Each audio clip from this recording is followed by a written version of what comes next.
pianoforte è lo strumento veramente che ha più magari difficoltà iniziale proprio a cominciare a suonare un pezzo da capo a fondo. All'inizio è molto studio tecnico, note, quindi sicuramente i risultati non saranno immediati. Quindi prendersi tempo e darsi tempo per riuscire insomma nei propri obiettivi, non scoraggiarsi all'inizio. Il non leggere le note, molto sinceramente la maggior parte degli autodidatta cercano di imparare il pezzo memorizzandolo.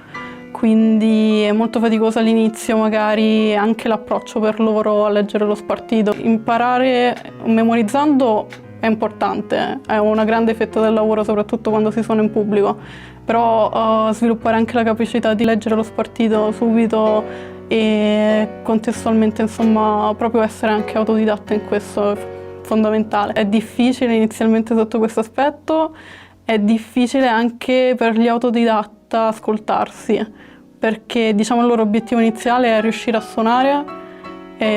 suonare subito una canzone, un brano, un pezzo che gli è sempre piaciuto, per cui magari hanno la voglia di imparare, ma non ascoltano quello che suonano, quindi spesso e volentieri le esecuzioni sono molto standardizzate e neanche si accorgono spesso della melodia che trasmettono. Questo crea poi ovviamente dalla parte dell'ascoltatore il dubbio insomma che è un po' assente, che qualcosa manca. E anche un po' l'approccio tecnico ovviamente,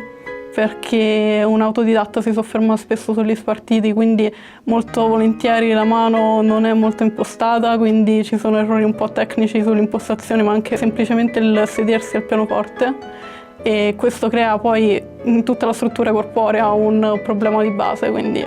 bisogna lavorarci un pochettino. Trasmettere emozioni al pianoforte in realtà è abbastanza semplice, penso, rispetto ad altri strumenti. È difficile ascoltarsi, quindi uno magari tende a pensare che sta trasmettendo qualcosa, invece sta solo correndo, si focalizza nella riuscita del passaggio, si focalizza nella riuscita proprio del brano in sé, che magari deve essere impeccabile, senza un errore, senza una nota sbagliata, quando poi in realtà è semplicemente rigido, crea una rigidità proprio mentale e si focalizza soltanto nel suonare quella nota, non dimenticarsi una battuta nello specifico, magari fare anche delle dinamiche interessanti ma che non trasmettono poi nulla. Quindi al di là del pezzo che potrebbe essere un pezzo classico, pop, rock, non è questo, insomma, è proprio riuscire a trasmettere quello che si sta vivendo e suonando in quel momento. Durante le performance, prima, pronti per approcciarsi insomma, a un concerto, e molti allievi sono insomma, impauriti dal palco, dal pubblico, dal suonare, perché ovviamente hanno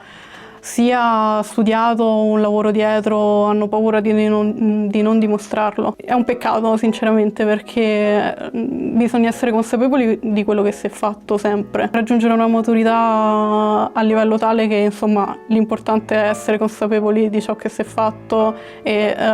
portare al pubblico insomma il possibile risultato. Non è l'errore, il punto di vista magari diverso, anzi poi magari se ne trae col pubblico un po' di anche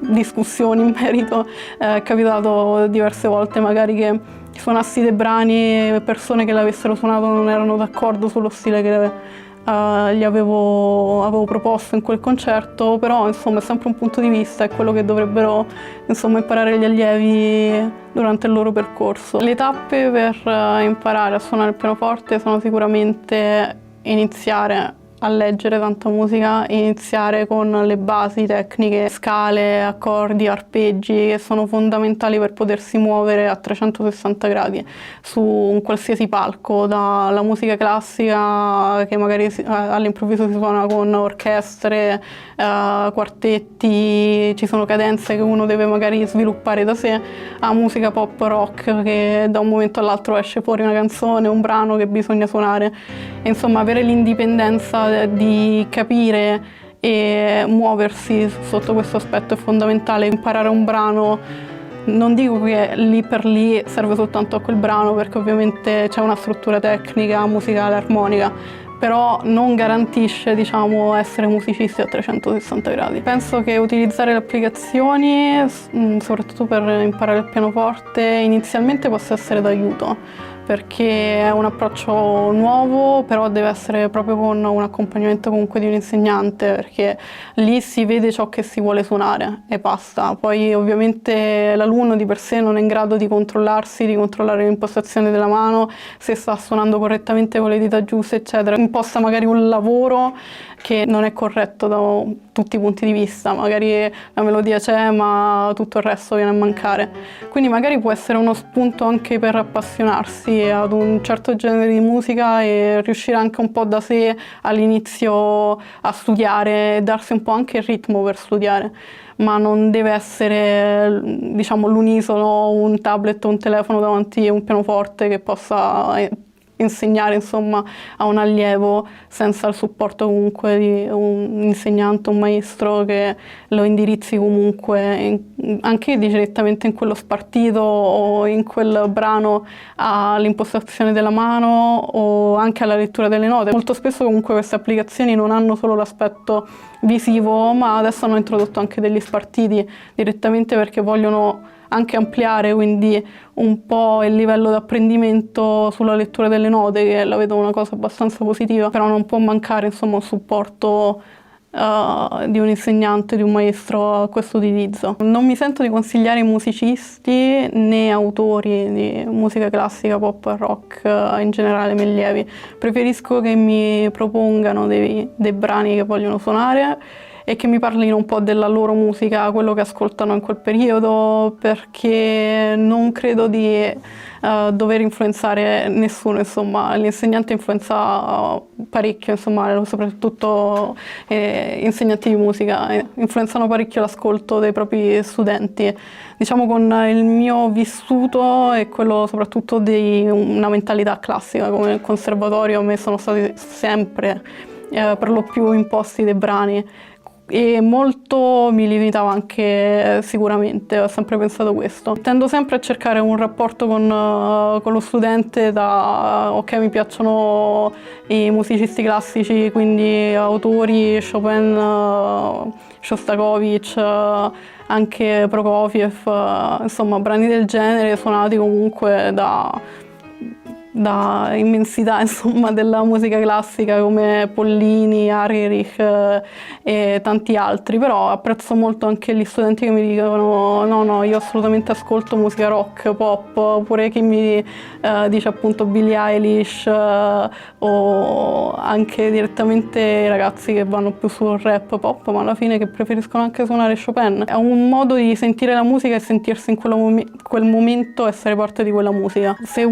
fanno domande è un altro discorso, ma deve venire da loro, dagli allievi. Se sono interessati a un autore o il pensiero che l'insegnante ha su quello, su cosa suonare, non direttamente dal maestro. Il pianoforte nella musica moderna ormai, diciamo, un pochettino assente, si trova più nelle canzoni, nei brani dove uno non immaginerebbe mai, insomma, si vedono alcune produzioni di artisti di genere rap che hanno molto di più rispetto ad altri che insomma sono magari più vicini a un mondo classico, si penserebbe, insomma. L'evoluzione ha portato un po' il pianoforte a essere molto sull'aspetto di produzione, quindi computer, eccetera. Si è andato un po' a perdere il suonare anche in concerto proprio con le 1000 tastiere, un po' quello che era anche un po' la musica progressive del livello che comunque hanno portato alcuni artisti, vabbè, parliamo tipo dei Genesis, a livello comunque del pianoforte, che insomma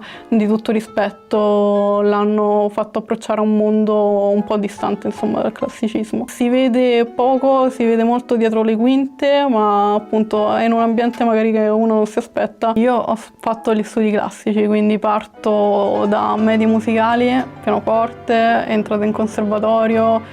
ho fatto il propedeutico per entrare al triennio e poi alla magistrale, insomma al biennio di pianoforte, quindi puramente studio classico, un master a Stoccolma, alla Royal Academy, insomma tante cose, abbastanza concerti. Devo dire però che la mia vita comunque si suddivide in due parti, che sono anche un ingegnere informatico.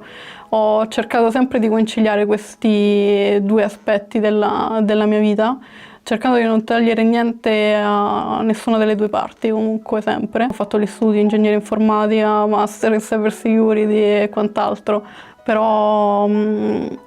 sì, diciamo che il pianoforte per me è sempre rimasta comunque una sorta di priorità. L'insegnare è il trasmettere tutto quello che ho avuto modo di ricevere dai miei insegnanti, dai miei maestri, e poterlo ritrasmettere, perché so che ovviamente spesso e volentieri la maggior parte degli allievi dei miei insegnanti non daranno mai, insomma, questa informazione al prossimo, purtroppo. L'insegnamento per me è un aspetto focale della mia vita, riuscire poi a portare gli allievi, a farli crescere, riuscirli a approcciarli alla musica comunque ad un certo livello fino al raggiungimento dei loro obiettivi, comunque porta sempre tanta soddisfazione, insomma, nulla togliendo poi a tutto il resto che ho cercato sempre di mantenere, insomma, a livello professionale.